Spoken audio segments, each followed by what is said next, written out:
하루의 시작을 하게 됩니다. 성경은 너희가 아들이다 라고 우리에게 말씀해 주고 있습니다. 두 번째는 뭐라고 그러냐면 이후로는 종이 아니요 아들이다 라고 말씀해 주고 있고요. 세 번째는 뭐냐면 아들이면 유업을 받을 자다 라고 말하고 있습니다. 오늘 말씀 주제 가운데 종이 아니요 아들이니 라는 말씀의 제목을 함께 말씀 나누도록 하겠습니다. 아버지와 아들 관계 한다면 이건 육신적인 관계에서 혈육의 관계죠. 아버지와 아들 관계는 내가 만든 것이 아닙니다. 만들어진 거죠. 필연적인 겁니다. 그래서 그는 어느 곳에서도 갈라놓을 수 없습니다. 그러나 이제 갈라놓을 수 있는 것은 이제 그 어느 것도 없죠. 뭐 시간과 죽음이 갈라놓을 수 있을지 모르겠지만 그 관계는 사라지지 않습니다. 또한 이제 세상에서 존중받고 존경받는 어떤 창시자적인 개념이 있을 땐 또 아버지라는 표현을 쓰죠. 뭐 과학의 아버지, 의학의 아버지 이런 표현을 쓸 때 음악의 아버지는 바흐라고 합니다. 왜 바흐가 음악의 아버지일까요? 묻는다면 그가 뭐 평균율을 이제 따라서 음악을 작곡한 사람이다라고 했고요. 그 전에 없었던 이런 평균율을 이처럼 만들어서 사용해서 음악을 만들었기 때문이다라고 표현하고 있습니다. 이처럼 어떤 일에 대해서 창시적인 요소가 있을 때 아니면 존중받고 존경받을 때 아버지라고 합니다. 근데 성경은 왜 우리가 아버지라고 할까요? 또 아들이라고 할까요? 라고 한다면 그 아들이 가지고 있는 요소들이 있죠. 아버지의 관계 속에서 좀 전에 말씀드렸던 것처럼 유업을 받는다든지 또 아버지와 아들과의 관계에 있을 때 아버지가 될 수 있는 것은 존중받고 존경받는다든지 창시자 아니면 창조적인 개념이 있을 때 우리가 아들과 아버지의 관계를 표현하게 됩니다. 이런 기능적 요소를 가지고 우리가 하나님 우리에게 아들과 아버지의 관계를 말씀해 주고 있음을 알게 됩니다. 즉 다시 말하면 하나님 우리가 아버지와 또 자식의 관계처럼 우리가 생각하는 혈육의 관계의 아버지처럼 이런 아버지의 관계가 아니고요. 또한 세상에서 말하는 음악의 아버지 바흐처럼 어떤 존중받고 존경받고 어떤 새로운 것을 창시해서 사람들에게 큰 영향력을 끼쳤다고 해서 그런 관점에서 또 아버지와 아들의 관계가 아니고요. 오직 한 관계입니다. 우리를 자유케 하여 주시기 위해서 우리를 구원해 주시기 위해서 하나님 우리를 자녀 삼아 주신 겁니다. 그리고 양자 삼았다 그럽니다. 로마서 8장에서 말씀하고 있는 것처럼 하나님의 영이 우리에게 있으심을 통해서 우리가 아바 아버지라고 부를 뿐만 아니라 양자의 영을 받았다라고 우리에게 성경 분명히 말씀해 주고 있거든요. 그런 의미에서 아버지 아들의 관계고요. 두 번째는 유업을 받기 때문입니다. 그 유업이라는 것은 나라를 받는데 그 나라는 하나님의 나라입니다. 하나님의 나라의 개념을 쓰기 위해서 우리가 천국의 개념이 있고요. 또 하나님의 나라라는 개념이 있는데요. 문제 뭐 좀 더 이따 보겠지만 천국은 어떤 공간적 개념 속에서 하늘이라고 하는 하늘 천사를 썼듯이 그 어원적으로도 마찬가지로요. 나라라는 것은 바실레리아에서 어원으로는 통치하는 나라, 그 하나님의 나라, 국가라는 의미가 있다면 천국라는 것은 천상적인 개념이에요. 그러니까 우라노스나 우라오라고 하는 어원을 가지고 있어서요. 어떤 공간적 개념이라면 네오스 바실레리아 그래서 하나님의 나라는 하나님이 통치하는 나라입니다. 이것을 상속받는다, 그러니까 유업을 받는다라는 것을 의미해서 하나님은 우리를 아들 삼아 주셨고 양자로 아들 삼아 주셨습니다. 또한 그 아들을 하나님께서는 독생자 아들 예수 그리스도를 이 땅에 오심을 통해서 아들이라는 표현을 쓰임을 통해서 우리를 상속받기 위해서 우리를 구원해 주기 위해서 친히 아들의 모습으로 아들로 이 땅에 오신 것을 알게 됩니다. 그래서 오늘 말씀 한번 보게 되는 것은 갈라디아 4장 6절 7절 말씀인데요. 너희가 아들이므로 하나님의 그 아들이 영을 우리 마음 가운데 보내사 아빠 아버지라 부르게 하셨느니라. 그러므로 내가 이후로는 종이 아니요 아들이면 하나님으로 말미암아 유업을 받을 자니라 라고 갈라디아서 4장의 16절 17절에서 말씀해 주고 있습니다. 이 말씀을 통해서 우리가 알 수 있는 것은 뭐냐면 그 아들을 우리 마음 가운데 보내셨다고 그랬습니다. 예수 그리스도가 이 땅에 우리에게 오셨으며 이 땅에 오신 것으로 끝나지 않아요. 우리 마음속에 오셨다고 그랬어요. 이 땅에 오신 것은 이 지구상의 인류의 역사에 오셨지만 그것이 나에게 실질적으로 실체가 될 수 있는 것은 내 마음속에 예수님께서 들어오실 때 나에게 보내신 그리스도를 내가 영접할 때 그 예수 그리스도를 영접한 자들에게는 다 모두가 하나님의 자녀, 하나님의 아들이 된다라고 성경 우리에게 말씀해 주고 있죠. 그래서 그것은 우리가 아는 것처럼 그 아들이 된 자의 가지고 있는 권위와 권한이 있는데요. 물론 하나님 나라에 상속받는 건 두 번째고요. 첫 번째 뭐냐면요. 종이 아니래요. 그리고 이유는 내가 종이 아니요 아들이니 그랬습니다. 관계가 바꿔지게 됩니다. 종이었었습니다. 종이라는 단어는 노예라는 단어고요. 노예라는 단어, 종이라는 단어는 자유함이 없습니다. 주인이 하라는 대로 하고 또 먹으라는 대로 먹고 또 시키는 대로 하는 것이 바로 종이죠. 노예죠. 근데 종이라고 했을 때 노예라는 단어가 가지고 있는 의미는요. 우리 인생을 돌아보게 합니다. 여러분의 삶은 누군가의 노예로 살아간다.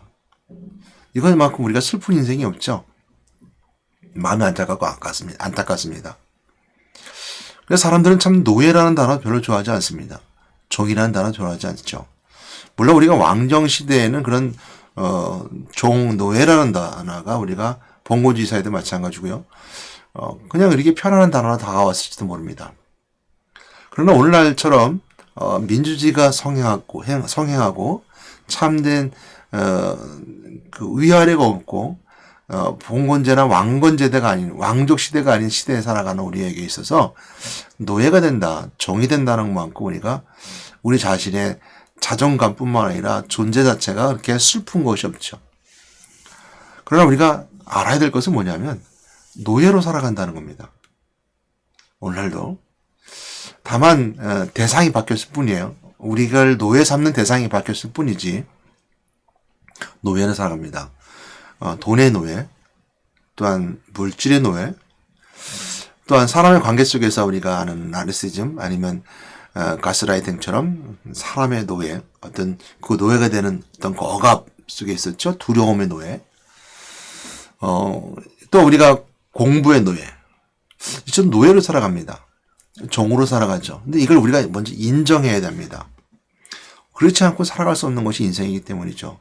우리가 열심을 하지 않으면, 집중하지 않으면, 그에 붙잡혀 살아가지 않으면 살아갈 수 없어요. 먹는 것을 채우지 않으면 굶어 죽어요. 호흡하지 않으면 숨막혀 죽어요.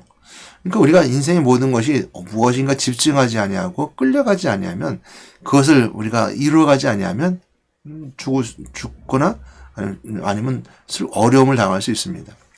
물론 그 한계를 뛰어넘었을 때 사람들은 위대하다 그럽니다. 그러니까 먹는 것을 잘 이겨나가서 잘 이겨나가면 위대하다 합니다. 그걸 또 해결하면 또 대단하다 그럽니다. 먹는 걸 해결하는 여러 가지 음식이라든지 아니면 내가 어떤 공부하는 방법을 또 새롭게 만들어냈다든지 또한 과학이 발전해서 뭔가 의학계가 발전해서 암을 정복했다든지 이렇게 끌려가지 않고 뭔가를 정복하고 이겨나가는 것을 참 대단하다고 합니다. 우리가 그런 의미에서 음악의 아버지 바흐라든지 여러 가지 아버지라는 단어를 써서 그들의 위대함을 칭송하죠. 근데 먼저 우리가 끌려간다고 했을 때 그건 우리가 종이라는 개념은 아들이라는 개념은 관계는 달라진다는 것이죠. 그래서 관계가 달라집니다. 종의 관계에다가 아들의 관계가 되는데 아들의 관계는 자유함이 있습니다. 그거는 하나님과 우리의 관계가 아버지와 아들이 관계된다면 이 땅의 모든 만물을 창조하신 창조자 하나님이 나의 아버지가 되어주십니다. 그럼 우리가 이 땅에서 모든 걸 참는 자유할 수 있어요.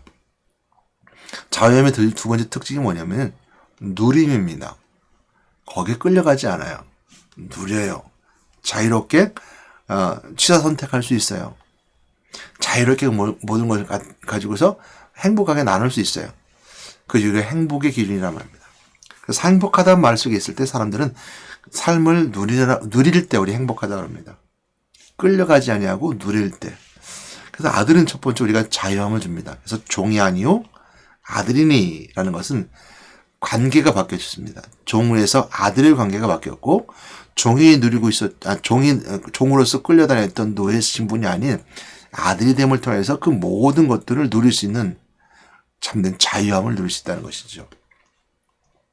세 번째는 뭐냐면 그 아들을 우리 마음의 가운데 보내사 아빠 아버지가 부르게 했느니라는 말씀처럼 아버지라 부를 거 아버지를 찾을 수 있고 또 아버지는 나눌 수 있는데 그러면서 말하기는 이제는 후로는 종이 아니 아들이니 아들이면 하나님의 유업을 받을 자니라. 하나님의 유업, 하나님의 유업이라는 것은 기업이라고 말했는데요. 하나님이 하신 기업이 무엇입니까? 하나님이 하시고자 하는 일들이 무엇이죠? 모든 인류를 구원하시는 것인데요. 그것이 우리가 말하는 것처럼 복음화, 세계 복음화입니다. 하나님은 모두가 다 구원받기 원하세요. 참된 아들 삼기 원하신다는 거죠. 이것이 하나님의 유업이에요. 그래서 이 땅에서 우리의 유업은 하나님의 아들 삼는 일에 우리가 하는 일들이 우리의 일이에요. 이게 유업이에요. 기업을 이어받는 것이고요. 그 궁극적인 목적과 목표지는 어디냐면 천국이죠. 새하늘과 새 땅이에요. 모두가 다 구원받고 천국에 함께 가는 거죠. 그런 의미에 왔을 때 우리가 유업은 천국입니다. 하나님 나라예요. 그래서 하나님 나라를 상속받을 때 첫 번째 뭐냐면 내가 마귀의 포로가 되어서 종으로 살던 삶이 하나님 만나서 참된 자유함을 누리고 하나님과 만났을 때 우리가 걸림돌이 되었던 죄를 하나님으로부터 용서받고 그리고 마귀가 우리에게 줬던 여러 가지 삶의 문화적 요소들, 삶에 처해있는 여러 가지 환경과 상황 가운데 있었던 노예적 요소들을 다 벗어버리고 참된 자유함을 누릴 수 있다는 겁니다. 그것이 바로 우리가 예수 그리스도 영접한 자로서 누릴 수 있는 은혜죠. 그래서 그 아들을 우리 마음 가운데 보내사 아빠 아버지가 부르게 하셨느라는 것은 그리스도 영이 우리와 함께 계심을 통해서 우리가 참된 자유함을 누리고 또한 하나님 주신 유업을 이어받고 천국을 상속받을 수 있다는 것을 기억해야 됩니다. 결론을 말씀드립니다. 우리가 종이 아니요 우리가 아들이라는 말씀은 관계가 달라졌다는 겁니다. 관계가 달라는 것은 거기에 그치지 않고 이 땅 인생의 삶을 살아가며 영생에서도 마찬가지처럼 우리의 신분이 달라짐을 통해서 주어진 것도 달라졌다는 것, 누리며 살아갈 수 있고 참된 자유함을 수 있다는 것, 그 다음에 상속받을 수 있다는 걸 꼭 기억하시고 오늘 참된 자유함을 누린 여러분 되시기를 주님으로 건면하며 축원합니다. 하나님 감사합니다. 오늘도 우리를 자녀 삼으신 하나님께 감사드립니다. 우리 마음속에 그 그리스도 영이 함께 하심을 통해서 우리가 아빠 아버지로 부르심을 통해서 참된 자유함을 소리쳐 외칩니다. 이 시간 저희들 아버지께 기도할 수 있는 저희들 되게 도와주시고 아빠 아버지를 부르짖며 참된 자유함을 누릴 수 있는 저희들에게 하시니 하나님께 감사드립니다. 하나님 나를 상속받은 자로서 이 땅에서 참된 자유함을 누리고 살아갈 수 있는 저희들에게 인도해 주셨음에 감사드립니다. 우리 예수 이름으로 기도드렸습니다. 아멘.